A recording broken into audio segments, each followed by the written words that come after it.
Back in the days, there was a spot in Austin called Mitchie's, and it was a poetry festival, the Austin International Poetry Festival. Reggie Gibson, who you may know from Love Jones, he's the first poet you see.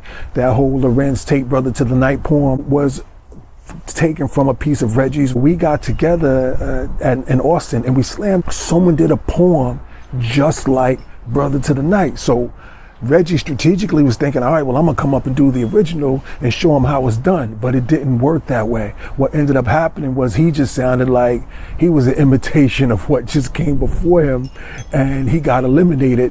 Like I quoted earlier, I believe that creativity is only undetected plagiarism, and you imitate people to a point. Ray Charles used to be a Nat King Cole and Charles Brown imitator, and James Brown used to be a Little Richard imitator, and it goes on and on and on. And then eventually you find your own voice. Whether I ever heard somebody doing one of my pieces, I think so, but I can't really recall. What I do recall is when Susan Taylor had us all come up to Times Square to Essence to discuss our poetry with her, and she put us in those Essence festivals. Another thing Essence did around that time was they printed my poem Come Back Forward in the magazine, and people were using that poem in poetry slams and poetry open mics. So I would show up places and do my poem and people were like, yo, I heard that before. So that was a perfect example of how imitation got me. When I got on MySpace, I was real late.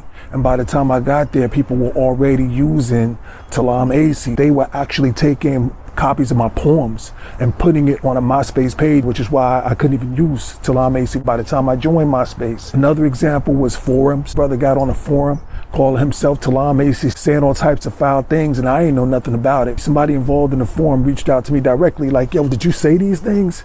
And I was able to, to squash that.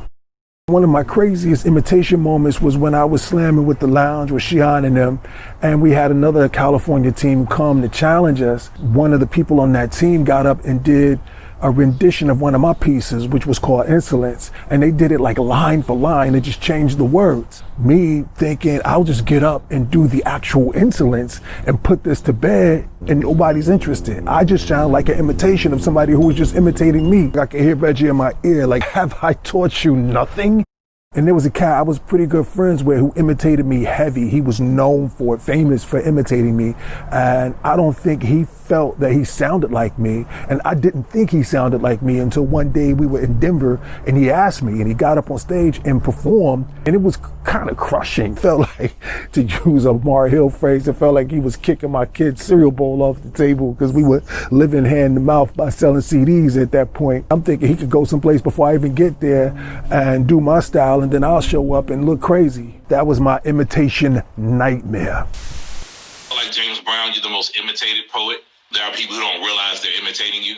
Have you ever been in a space, this is just an odd question, have you ever been in a space and heard your poem out of someone else's mouth? I think once or twice I've heard people do my poem. I've heard people tell me my poems wasn't my poems. That your poem what? Wasn't my poem. I've heard people tell me that they heard marbles from other people that, they know I didn't write it because they know who wrote it. And I've been doing marbles since the 90s, you know what I mean? But I've had people think that other people wrote my stuff.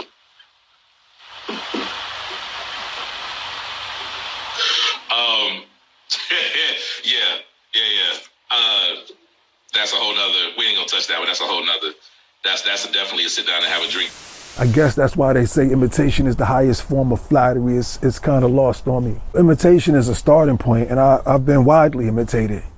But I understand you start from there and you grow into something else. But some people don't change.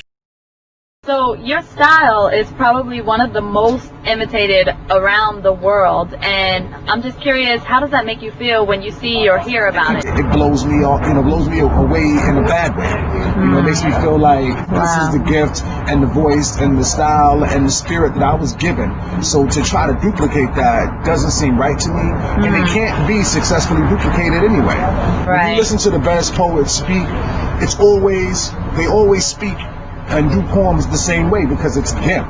Right. You know what I mean? And the way that I speak and the way that I do poems, it's my natural rhythm. I write to the same rhythm that I walk to.